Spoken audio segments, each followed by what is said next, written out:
Hello, this is Dr. Muhammad Asif Shah speaking from Kabul. We are outside the airport, Hamid Karzai International Airport. We have been here from, we can say, midnight, 12 o'clock. We reached here and we have no any official in contact who will allow us or make it possible that we can enter the airport. Nobody inside the airport that who can take us inside the airport. We are 280 people stranded here outside, and the heavy firing is going on.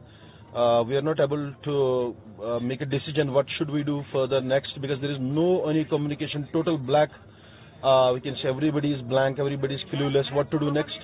We request our higher officials, all the authorities, MEA, the embassy, that kindly take sincere note of our request.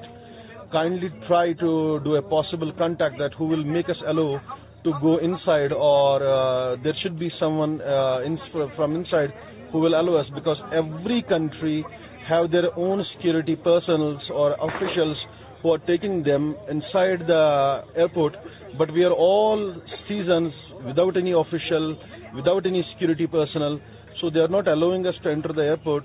So we request again a sincere request for all of you to take a note of this, so that we will not suffer in the hands of people who are right now, we can see here, who can do anything.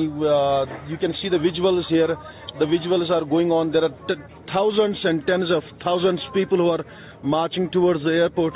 So it is very tough. It is next to impossible to enter the airport if it will continue like this without any support of the government.